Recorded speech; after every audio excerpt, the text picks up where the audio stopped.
Hi, everyone. Shalom and welcome. I'm David from the podcast team at I-Fal, the English learning app.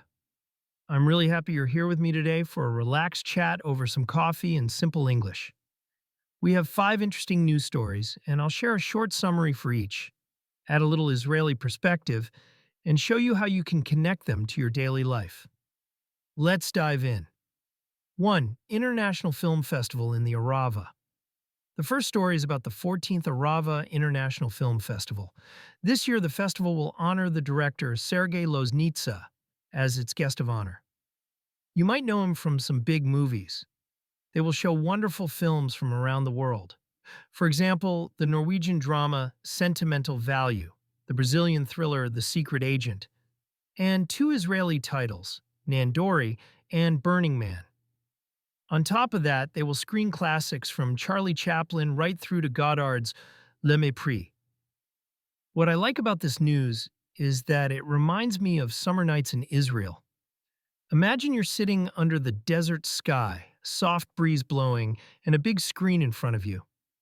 You watch a mix of new films and old classics, and you talk about them with friends afterward.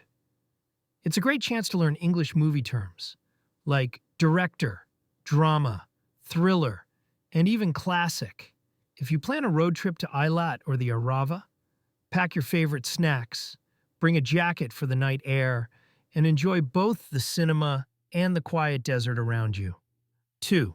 MTV says goodbye at the end of 2025. Next up, MTV, the International Music and Youth Channel, is closing at the end of 2025.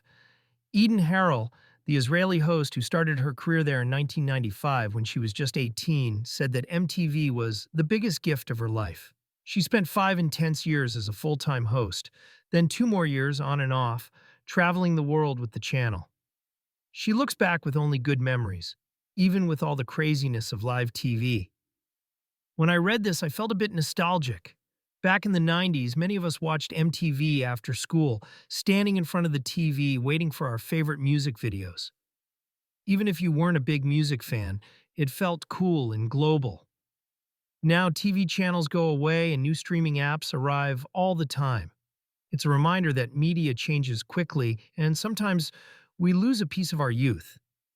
But we also get new platforms to discover like YouTube or TikTok. And if you want to improve your English, you can still find lots of music videos and interviews online. 3. Series to watch in October 2025. Our third story is a list of recommended TV series for October. There are many new seasons and fresh shows to choose from. On Netflix, there's a new series called Monster.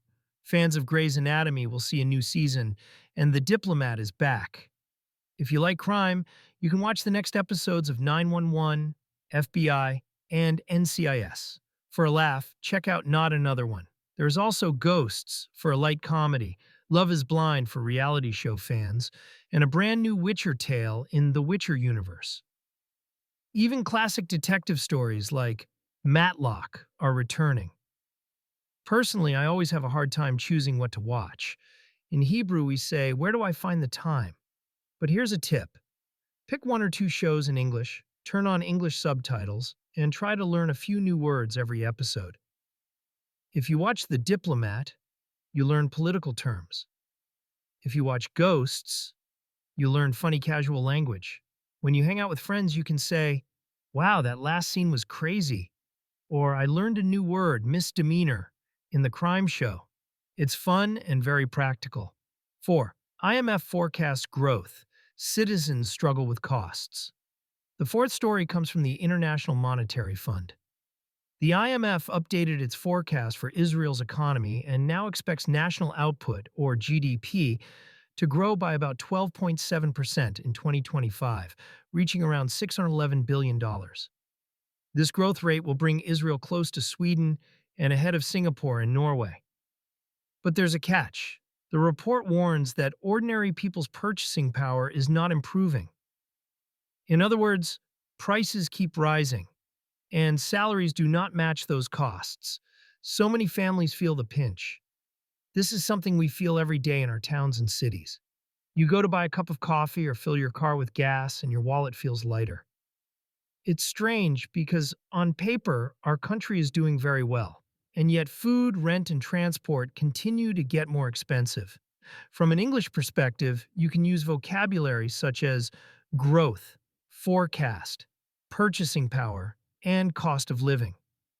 Next time you discuss the news, you can say, the economy is growing, but everyday costs are too high. 5. AI bubble, the biggest in history? Finally, let's talk about artificial intelligence. New analysis says that the AI investment bubble is now the largest bubble ever recorded. It is 17 times bigger than the dot-com peak in 2000 and 4 times bigger than the subprime bubble that led to the 2008 crash. Even though companies like OpenAI lose billions of dollars each year, their valuations keep climbing, and the wealth of their billionaire backers goes up too. It sounds like a risky ride for investors. Are we heading for a burst bubble, like in the movies? Possibly. For us, it's interesting because AI tools are everywhere now, from chatbots that help us with English to apps that generate art. These tools can help you practice, but you should also learn to use them wisely. In English, you can talk about investment, bubble, valuation, and crash. And when you read articles or watch videos about AI, you can say, this tool is helpful, but I need to check the facts. Or, I'm curious if this technology will last. That's all for today's episode. I really enjoyed helping you learn some new English words and phrases while we talked about film, TV, the economy, and technology. Thanks for listening to me, David, here on the I-Fal app. I hope you had a fun and useful 8 minutes with coffee in hand. Remember, with I-Fal you can get each lesson for only 20 shekels. See you next time, and keep speaking and learning English every day. Bye.